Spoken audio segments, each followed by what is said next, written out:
नमस्कार, मी ज्ञानदा कदम. तुम्हा सर्वांचे मला सगळ्यात आधी खूप खूप खूप आभार मानायचे आहेत.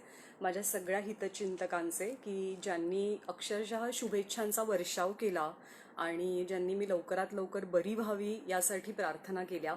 त्यामुळे तुम्हा सर्वांचे मनापासून आभार. तुमच्या सगळ्यांच्या शुभेच्छांमुळे, सदिच्छांमुळे मी बरी झालेले आहे आणि आता मी लवकरच पुन्हा एकदा ऑफिस जॉईन करेन आणि बातम्या सांगताना सुद्धा तुम्ही मला पाहू शकाल. मी एकाच वेळेला लॅपटॉप आणि मोबाईल या दोन्ही गोष्टी हँडल करते, त्याच्यामुळे थोडीशी माझी कसरत होते आहे. सलग 14 दिवस एकांतवासात राहिल्याच्या नंतर एकदम माणसांमध्ये येणं, आपल्या घरी येणं, लोकांशी बोलणं, हा अनुभव खरं तर खूपच वेगळा आहे, नवा आहे. मी खूप छान आहे, मी उत्तम आहे. मला कोरोना झालेला होता, पण त्या कोरोनावरती मी यशस्वीरित्या मात केली आहे. वेळेत निदान झालं आणि दुसरा मुद्दा म्हणजे अ, चांगले औषधोपचार झाले माझ्यावरती. त्यामुळे मी खूप लवकर कोरोनातनं बरी होऊ शकले आणि मी आता आज तुमच्या समोर आहे तुमच्या सगळ्यांशी संवाद साधण्यासाठी. पण सगळ्यात आधी ज्यांनी ज्यांनी मला या काळामध्ये मदत केली, माझ्या कुटुंबियांना मदत केली, सदिच्छा दिल्या, त्या सगळ्यांचे मनापासून आभार.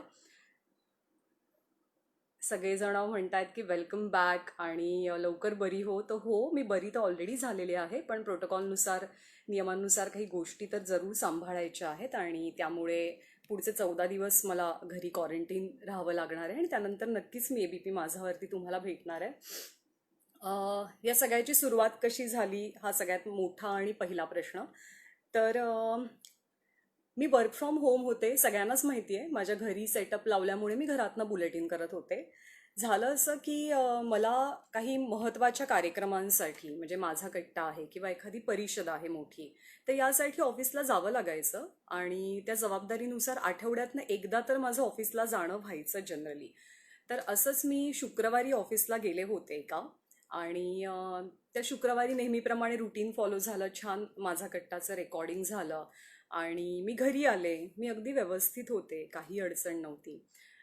हा दिवस होता 22 तारखेचा, 22 मेचा. आणि त्याच्यानंतर झालं असं की शनिवारचा दिवस पण जरा बरा गेला माझा. शनिवारी असं झालेलं की मला असं कुठेतरी वाटत होतं की मला जेवण जात नाहीये किंवा जेवणावरची इच्छा माझी जरा उडून गेलेली आहे. पण ठीक आहे, असं होतं कधी कधी, कारण वर्क फ्रॉम होमच्या वेळेला त्या छोट्याशा रूममध्ये हॅलोजन्स होते माझ्यासमोर. खूप व्यवधानं सांभाळायला लागायची वर्क फ्रॉम होम असताना. तर मला वाटलं त्याचा कुठेतरी एखादा फटीग आहे आणि म्हणूनच मला हा त्रास होतो आहे. तो दिवस तसाच गेला आणि त्याच्यानंतर असं झालं की रविवारी मला थोडासा त्रास जाणवू लागला. रविवारी म्हणजे 22, 23 आणि 24 तारखेला, 24 मेला मला खूप गळपटायला झालं. मला ताप आला थोडासा. म्हणजे आय वॉज नॉट अवेअर की मला ताप आलेला आहे, कारण मला असं वाटत होतं की मला फक्त बॉडी पेन सुरू झालेला आहे.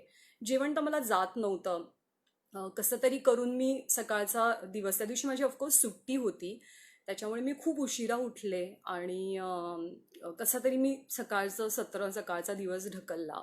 दुपार मी पूर्णपणे झोपून काढली.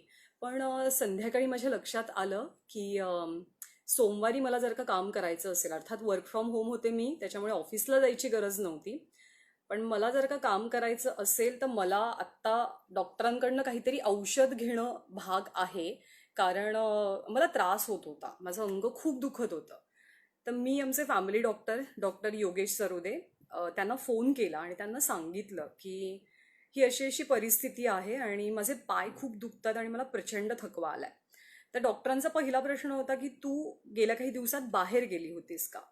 तर हो, म्हणजे मी शुक्रवारीच ऑफिसला गेल्यामुळे मी त्यांना त्याची कल्पना दिली की हो, शुक्रवारी मी बाहेर गेले होते, मी ऑफिसला गेले होते. मग त्यांचा दुसरा प्रश्न होता की तुला ताप आहे का? तर तोवर मी काही ताप मोजलेला नव्हता की मला ताप आहे का नाही. त्यांनी मला ताबडतोब ताप मोजायला सांगितला. तर हो, माझा ताप मला होता. माझं टेम्परेचर जरा जास्त होतं, 100पर्यंत ताप होता मला. मग त्यांचा पहिला सल्ला मला असा होता की तू पहिल्यांदा टेस्ट करून घे, तू कुठलीही म्हणजे दुसरी औषधं किंवा वेगळा विचार करण्याच्या आधी. आता मला माहिती होतं की या काही दिवसात आता आपत्कालीन सेवेमध्ये काम करताना किंवा मीडिया म्हणून काम करताना, फ्रंटलाईनवरती काम करताना आम्ही सगळे मीडिया कर्मचारी असो, पोलीस दलातले सगळे कर्मचारी असो किंवा आपला डॉक्टर्सचा स्टाफ आहे, हे सगळे जे फ्रंटलाईन वर्कर्स आहेत तर त्यांच्या आयुष्यात कधी ना कधी या सगळ्या दरम्यान ही कोरोना चाचणीची वेळ येणार आहे. तशी ती माझ्याही आयुष्यात येईल ह्याची मला पूर्ण कल्पना होती. पण जेव्हा ते शब्द डॉक्टरांचे कानावर पडले तेव्हा मीही थोडी घाबरले, मीही पॅनिक झाले की अरे टेस्टची गरज आहे का, म्हणजे टेस्ट करायची आहे का आता आपल्याला, म्हणजे कोरोनाची टेस्ट. तर डॉक्टर म्हणाले हो, कुठलाही हलगर्जीपणा करू नकोस आणि ती टेस्ट करणं खूप गरजेचं आहे, ती टेस्ट करणं भाग आहे कारण तुला लक्षण आहेत. मी शांत झाले. माझ्या घरच्यांना मी कल्पना दिली की मला डॉक्टरांनी टेस्ट करायला सांगितली आहे. मग घरचे थोडे चिंतेत पडले स्वाभाविकपणे, पण त्यांनी कोणी काही असं दाखवलं नाही. त्या सगळ्यांनी मला खूप शांतपणे समजावलं की काही होणार नाही. कधी कधी असं होतं की वेगळे सिम्पटम्स असतात, पण डॉक्टर म्हणतात तर टेस्ट आपण करून घेऊया. सो हे सगळं रविवारी झालं. मी रविवार नंतर सोमवारी मी टेस्ट केली. आता सोमवारी असं होतं की सोमवारी माझी बुलेटिन्स तर होती, तर मी माझ्या सरांना कल्पना देऊन थोडीशी मी त्यांना सांगितलं की मला जरा जायचं आहे टेस्ट करायला. सो मी 11चं बुलेटिन करेन, मग मी थोडासा ब्रेक घेते कारण त्या टेस्टला किती वेळ लागतो, मला तिथे किती थांबावं लागेल याची मला ॲब्सोल्युटली कल्पना नव्हती.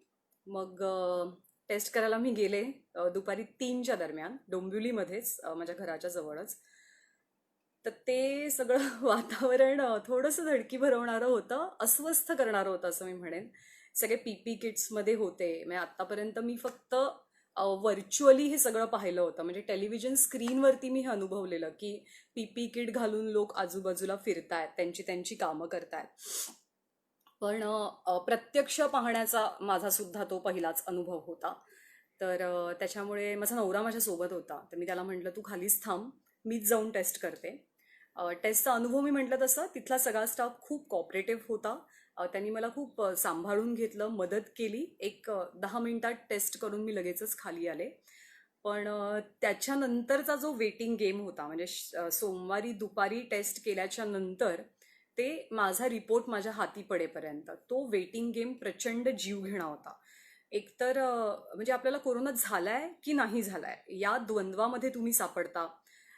जर झाला नाही तर उत्तम, पण झालेला असेल तर पुढे काय करायचंय, आपल्या घरच्यांचं काय, तोवर आता मी घरामध्ये कशी वावरू, कशी राहू, कुठे बसू, काय खाऊ काय खाऊ नको, हे असंख्य प्रश्न मला पडू लागलेले होते, जे स्वाभाविकपणे जनरली सगळ्यांना पडतात. या दरम्यान माझं काम चालू होतं. सोमवारचा दिवस मी टेस्टच्या आधी बुलेटिन केली, मी टेस्ट केली, मी पुन्हा बुलेटिन केली. सोमवारचा दिवस गेला, मंगळवारचा दिवस उजाडला. या दरम्यान एक गोष्ट मात्र झालेली होती की माझा ताप कमी झालेला नव्हता. म्हणजे डॉक्टरांनी नो डाऊट टेस्ट करण्यासोबत मला काही औषधं सुद्धा दिलेली होती ताप कमी होण्यासाठी, पण माझं टेम्परेचर कमी नव्हतं. तर एक छोटी भीती, छोटी शंका माझ्या मनात तर खूप यायला लागलेली की चुकून माकून आपण पॉझिटिव्ह असू तर काय. आणि याच दरम्यान मला कळलं की शुक्रवारी मी जेव्हा ऑफिसला गेले होते तेव्हा माझी सहकारी, माझी मैत्रीण माधवी, हाय माधवी, होप तू आणि अक्षय दोघेही खूप छान आहात, तुमची रिकव्हरी लवकरात लवकर हो. आपण बोलतोच आहे रोजच्या रोज, पण तुम्ही दोघेही लवकर ठणठणीत बरे व्हा, घरी तर आलेलाच आहात तुम्ही कोरोनावरती मात करून. तर मला हे समजलं की माधवी आणि तिचा नवरा अक्षय ऑब्व्हियसली हे दोघं जण पॉझिटिव्ह आलेले आहेत. आता शुक्रवारी तसं माझा आणि माधवीचा संपर्क आलेला होतात. हे असं तर नाहीये की तुम्ही एखाद्या पॉझिटिव्ह माणसाच्या थेट संपर्कात आलात तर लगेचच तुम्हाला लागण होण्याची शक्यता असते, कारण तुमची प्रतिकार शक्ती त्याच्यामध्ये मॅटर करते. किती प्रमाणात विषाणू तुमच्या शरीरात गेल्यात हे मॅटर करतं. त्याच्यामुळे अगदी घाबरून जाण्याची गरज नव्हती. पण एक भीती तर मला स्वाभाविकपणे वाटली की जर मी एका पॉझिटिव्ह माणसाच्या थेट कॉन्टॅक्टमध्ये आलेले आहे तर कदाचित शक्यता वाढते की मला सुद्धा लागण झालेली असेल. पण मी शांत राहिले. या सगळ्यामध्ये मंगळवारचा दिवस उजाडला. वेटिंग गेमचा हा दुसरा दिवस होता. या सगळ्या दरम्यान माधवीची टेस्ट पॉझिटिव्ह आलेली आहे हे कळल्याच्या नंतर माझ्या सगळ्या कलिगचे मला फोन चालू झाले, सगळ्या ऑफिसमधल्या मित्रमैत्रिणींचे. बिंग अ अँकर चीफ मला त्या सगळ्यांना सांभाळायचं होतं, सावरून घ्यायचं होतं, समजवायचं होतं. पण माझ्या मनात जे द्वंद्व चालू होतं, जी भीती होती किंवा माझी जी मानसिक अवस्था होती ती मी कोणालाच सांगू शकत नव्हते फॉर अ टाइम बिंग, कारण खूप पॅनिक वाढला असता त्याने, किंवा टेस्टचा रिपोर्ट काय येणार आहे हे मलाही माहिती नव्हतं. त्याच्यामुळे त्यांना सगळ्यांना समजवणं, स्वतःची काळजी घेणं, स्वतःच्या घरच्यांची काळजी घेणं, हेच सगळं 2 दिवस सुरू होतं. मंगळवारी सुद्धा मी नेहमीप्रमाणे माझी बुलेटिन्स केली, कारण माझ्या घरात सगळा सेटअप लावलेला होता. मंगळवारचाही दिवस गेला. रात्री बोलणं झालं घरामध्ये की आता रिपोर्ट आले तर काय, कारण बुधवारी तर रिपोर्ट येणार हे तर नक्कीच होतं. ते किती वाजता येतील त्याची फक्त शाश्वती नव्हती. देवाला हात जोडले मंगळवारी रात्री आणि मी झोपले. आणि मला एक गोष्ट तर सगळ्यांनी सांगितलेली होती माझ्या घरच्यांनी, की रिपोर्ट काही येऊ दे, तुला खूप स्ट्रॉंग राहायचं आहे. रिपोर्ट निगेटिव्ह आला तर उत्तम, आपल्याला आपलं काम सुरू ठेवायचं आहे. पण जर चुकून माकून रिपोर्ट पॉझिटिव्ह असेल तर आम्ही सगळे तुझ्यासोबत आहोत. तू भक्कमपणे उभी राहणार आहेस, तू लवकर बरी होणार आहेस आणि तू लवकर उपचार घेऊन पटकन घरी परत येणार आहेस. तर हा सपोर्ट तर होताच. त्याच्यामुळे मी तशी निश्चिंत होते, पण भीती स्वाभाविकपणे मी म्हटलं तसं मला वाटत होती. तुम्ही सगळेजण अभिनंदन करताय माझं आणि शुभेच्छा देताय, तर पुन्हा एकदा धन्यवाद तुमच्या सगळ्यांचे, तुमच्या शुभेच्छांबद्दल. त्या शुभेच्छांमुळेच आज मी खूप लवकर बरी झाले असं म्हणेन. तर मंगळवार संपला, मंगळवारची रात्र सुरू झाली. अस्वस्थता तर होती आणि फायनली बुधवारी सकाळी रिपोर्ट आला आणि इट वॉज डिटेक्टेड असं मला सांगण्यात आलं, ज्या मॅडम माझ्याशी बोलत होत्या त्यांनी. तर ऑफकोर्स मलाही अशी 2-3 सेकंद 5 सेकंद गेली ते सगळं माझ्या डोक्यापर्यंत किंवा मेंदूपर्यंत पोहोचण्यासाठी. पण परिस्थिती स्वीकारणं भाग होतं आणि आता पुढे काय करायचं हे महत्त्वाचं होतं. तर रिपोर्ट आला, मला त्यांनी मेल केला रिपोर्ट, मी पाहिला. ते कळून चुकलं होतं की आपण आता कोरोना पॉझिटिव्ह आहोत आणि आता पुढची खबरदारी घेणं अधिक महत्त्वाचं आहे. ऑफिसमध्ये फोनाफोनी झाली, घरी सगळ्यांना कल्पना दिली. घरी स्वाभाविकपणे थोडंसं हळवं व्हायला झालं, मला सुद्धा, माझ्या घरच्यांना सुद्धा. पण लागलीच ऑफिसनेही काही पावलं उचलली पटापट. सगळ्यांनी मला धीर दिला आणि हे तर नक्कीच सांगितलं की बरं तर लवकर व्हायचं आहे, त्याच्यामुळे लवकरात लवकर औषधोपचार घेणं, डॉक्टरांचा सल्ला घेणं हे गरजेचं आहे. मी डोंबिवलीमध्ये राहते. सो डोंबिवलीमध्ये RR हॉस्पिटल आहे, पेंढारकर कॉलेजच्या बाजूला. आणि ते हॉस्पिटल सध्या कोविड स्पेशल हॉस्पिटल आहे, कोरोना स्पेशल हॉस्पिटल आहे. तर त्या हॉस्पिटलमध्ये माझी सोय होणं शक्य होतं. आणि माझ्या घरात माझे सासू सासरे आहेत की जे ऑब्व्हियसली 60च्या वरचे आहेत. तर त्यांची सुरक्षितता, मला थोडे सिम्पटम्स होते त्याच्यामुळे मला औषधोपचार घेण्याची गरज पाहता आणि एकंदरीत सगळ्या परिस्थितीचा विचार करता मी हॉस्पिटलमध्ये शिफ्ट होण्याचा निर्णय घेतला. सुदैवानं RR हॉस्पिटलने माझी खूप चांगली सोय केली, व्यवस्थित सोय केली आणि स्वच्छ जागी सोय केली, हे सगळ्यात महत्त्वाचं. RR हॉस्पिटल, तिथले डॉक्टर, ह्याच्याबद्दल तर मी सांगेनच. त्यांचे सगळ्यांचे खूप आभार, म्हणजे त्यांचे ऋण आहेत माझ्यावरती आयुष्यभराचे, की माझ्या या कठीण प्रसंगामध्ये ते सगळे माझ्यासोबत होते आणि त्यांनी खूप पॉझिटिव्हिटी दिली मला, खूप काळजी घेतली माझी आणि म्हणूनच मी लवकर बरी झाले. तर 27 जूनचा तो दिवस, की 27 मेचा तो दिवस, की ज्या दिवशी कोरोना डिटेक्ट झाला आणि मग मी हॉस्पिटलमध्ये शिफ्ट झाले. आता हे सगळं ऐकायला, मला आत्ता तुम्हाला सांगायला खूप सोपं वाटतंय, खूप साधं वाटतंय, पण हे तितकं सोपं नव्हतं. घरात जेव्हा मी माझी बॅग भरायला घेतली की हो आता आपल्याला हॉस्पिटलमध्ये जायचं आहे आणि यू नेवर नो की म्हणजे आता कोरोना कधी जाणार आहे माझ्या शरीरातनं. कारण मी हे ऐकलेलं होतं की जरी तुम्ही छान तंदुरुस्त असाल, तुमची प्रतिकारशक्ती चांगली असेल, तरीसुद्धा कधी कधी कोरोना तुमची पाठ सोडत नाही. तर त्याच्यामुळे शांत राहून, पॉझिटिव्ह राहून, पुढे डॉक्टर जे सांगतील त्या नियमात राहून मला कोरोनाला हरवायचं होतं. तर मी हॉस्पिटलमध्ये गेले. तो अनुभव कदाचित मी असा शब्दात नाही सांगू शकणार. जेव्हा मी हॉस्पिटलमध्ये पोहोचले, भर दुपारची वेळ होती आणि सगळी पांढऱ्या कपड्यातली PPE किटमधली माणसं, डोळे वगळता आणि त्या व्यक्तींचा आवाज वगळता त्यांचा आपल्याशी कुठलाही संपर्क नव्हता आणि शांतता होती तिथे पूर्णपणे. मी तिथे गेले तर स्वाभाविकपणे मला विचारलं की पेशंट का, तर हो. मग सगळ्या पुढच्या फॉर्मॅलिटीज पूर्ण झाल्या आणि तळमजल्यावरती जनरल वॉर्ड होता आणि माझ्यासाठी जी आरक्षित खोली होती ती पहिल्या मजल्यावरती होती. पहिल्या मजल्याचा पूर्ण कॉरिडोर चालून गेल्याच्या नंतर सगळ्यात शेवटची खोली माझी होती. So hush that was the time की जेव्हा शेवटच्या क्षणी मी असं छान मोकळं आसपासचं वातावरण पाहिलं. मग मला त्या हॉस्पिटलच्या दुनियेत शिरायचं होतं, तिथं जायचं होतं. आणि आय डोंट नो मला तिथे किती दिवस राहायचं होतं किंवा किती तास, किती पुढचे दिवस मी तिथे असणार होते. त्याच्यामुळे ऑफकोर्स मी देवबाप्पाला नमस्कार केला. माझा नवरा मला सोडायला आलेला. तर मलाही थोडं भरून आलं तेव्हा की त्याला बाय म्हणायचं आहे. मी आता एकटीच हॉस्पिटलमध्ये चालले आणि हॉस्पिटलमध्ये जाण्याचा, तिथे राहण्याचा माझ्या आयुष्यातला पहिला प्रसंग होता. मी कधीच हॉस्पिटलची पायरी सुदैवानं चढलेले नव्हते आणि त्यातून कोरोनामुळे हॉस्पिटलमध्ये जावं लागतंय हे आणखी थोडंसं भीतीदायक म्हणणार नाही, पण अस्वस्थ करणार होतं. सो फायनली मी हॉस्पिटलमध्ये आत गेले. मला पहिल्या मजल्यावरती नेलं, माझी खोली दाखवली. खोली स्वच्छ होती, व्यवस्थित होती. एक बेड होता तिथे, सिलिंग फॅन होते दोन, एक स्टँडी फॅन होता. 2 माणसं माझ्यासोबत आली होती. ती खूप छान पद्धतीनं मला कॉपरेट करत होती. मला असं वाटत होतं की आत्ता इथं वागणूक कशी मिळणार आहे किंवा काय, कोरोना पेशंटसोबत कोणी बोलतं की नाही, लोक वागतात कसे. कारण मी म्हटलं तसं एक अँकर म्हणून मी ते सगळं आत्तापर्यंत अनुभवलेलं होतं. पण एक व्यक्ती म्हणून, ज्ञानदा म्हणून माझा तो थेट प्रत्यक्ष अनुभव होता, जो सुदैवानं चांगला होता असं मी म्हणेन. मग मी तिथे गेले, बसले. त्यांनी व्यवस्थित बेडवरती मला चादर वगैरे घालून दिली आणि ते सगळे निघून गेले. त्यांनी विचारलं की तुम्ही जेवणार का, तर मी ऑफकोर्स हो सांगितलं, कारण मी काही खाल्लेलं नव्हतं सकाळपासनं. त्याच्यामुळे भुकेची जाणीव झालेली, डोकंही थोडं दुखायला लागलेलं होतं. कारण खूप भरभर या सगळ्या गोष्टी झालेल्या होत्या. आणि थोडे इमोशनली अप डाऊन आयुष्यात जसे सुरू असतात तसे त्या क्षणी माझ्या मनात सुरू होते की आता पुढे काय. कारण त्या एक 4 भिंती, ती एक कॉट, एक खिडकी, 3 पंखे, ह्याच्या पलीकडे काही नव्हतं माझ्या आजूबाजूला. म्हणजे मला इतकं माणसात राहण्याची सवय आहे, मला सतत बोलण्याची सवय आहे. पण ते मला पुढचे काही दिवस काहीच करता येत नव्हतं, येणार नव्हतं.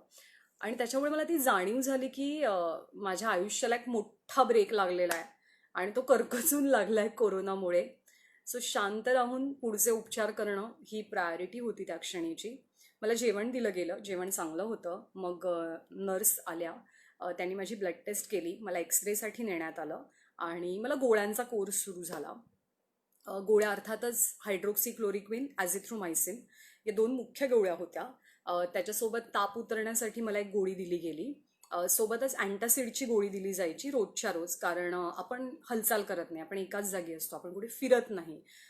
टेन्शन जरूर असतं पण रोजच्या कामाच्या व्यापात नसतो. त्यामुळे जे आपण खातोय ते अर्थात जिरलं नाही तर ॲसिडिटीचा त्रास होऊ नये म्हणून अँटासिडची गोळी दिली जायची. पहिला दिवस खूप संमिश्र भावनांचा होता. इमोशनली रोलर कोस्टर राईड म्हणतो आपण, तसा तो होता.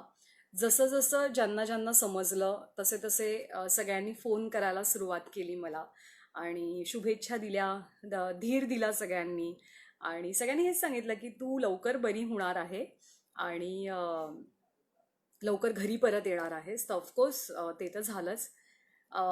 पहिला दिवस संपला, गोळ्यांचा कोर्स सुरू झालेला होता. मला हे बेसिकली माहिती होतं की हायड्रोक्सिक्लोरोक्विनची ट्रीटमेंट दिली जाते. तर दरवेळेला मी डॉक्टर औषध द्यायला आले की त्यांना विचारायचे की तुम्ही मला काय औषध देताय, कोणतं देताय आणि हे कशासाठी आहे. आणि ते मी नोट डाऊन करून ठेवलं. अर्थात त्याची नोंद हॉस्पिटलकडे सुद्धा आहे, पण फॉर अ पर्सनल हे मी त्याची नोंद माझ्याकडे सुद्धा करून ठेवली. आता पुढचे काही दिवस करायचं काय हा सगळ्यात मोठा प्रश्न होता. पहिला दिवस तर संपला, तो खूप घाई गडबडीमध्ये संपला आणि म्हणजे थोडासा तणावाचा तो दिवस होता. दुसरा दिवस उजाडला. दुसऱ्या दिवशी माझी तब्येत बऱ्यापैकी बरी होती. आणखी काही जणांना समजलेलं होतं, त्याच्यामुळे त्यांनी फोन करायला सुरुवात केली. याच्यामध्ये खूप मोठ्या संख्येने माझे मित्रमैत्रिणी होते. थँक्यू सो मच, कारण माझे असे बरेचसे मित्रमैत्रिणी माझ्या कॉलेजचे की ज्यांना मी वेळ देण्यात खूप कमी पडते माझ्या रोजच्या रुटीनमुळे. पण तुम्ही सगळेजण खूप खंबीरपणे माझ्या पाठीशी उभे राहिलात. मी थोडंसं पाणी पिते. तुम्ही खूप खंबीरपणे माझ्या मागे उभे राहिलात. माझे नातेवाईक तर होतेच, पण माझे मित्रमैत्रिणी ऑफकोर्स ऑफिसमधले आणि माझे कॉलेजचे, शाळेचे मित्रमैत्रिणी. दुसरा दिवसही हळूहळू सरला. प्रकृती सुधारणा होती. माझे सिम्पटम्स खूप कमी झालेले होते या 2 गोळ्यांचा कोर्स सुरू होता. दुसऱ्या दिवशी असं झालं की कल्याण डोंबिवली महानगरपालिकेचे लोक आमच्या घरी आले आणि त्यांनी पुढच्या फॉर्मॅलिटीज सुरू केल्या. त्यांचा मला फोन आला की असं असं तुमचा रिपोर्ट पॉझिटिव्ह आहे. तर मी म्हटलं हो, मला त्याची कल्पना आहे आणि मी डोंबिवलीच्या RR हॉस्पिटलमध्ये सध्या ॲडमिट आहे. मग त्यांनी घरी येऊन घरच्यांची चौकशी केली. ऑफकोर्स माझा नवरा माझा फर्स्ट कॉन्टॅक्ट असल्यामुळे किंवा इमिजिएट कॉन्टॅक्ट असल्यामुळे त्याची टेस्ट तातडीनं करणं खूप गरजेचं होतं. तर त्याची टेस्ट झाली आणि बाकी घरच्यांपासून म्हणजे जेव्हापासून मला लक्षणं दिसू लागलेली होती आणि मला डॉक्टरांनी सांगितलं की तुला टेस्ट करणं गरजेचं आहे, तेव्हापासून मी एक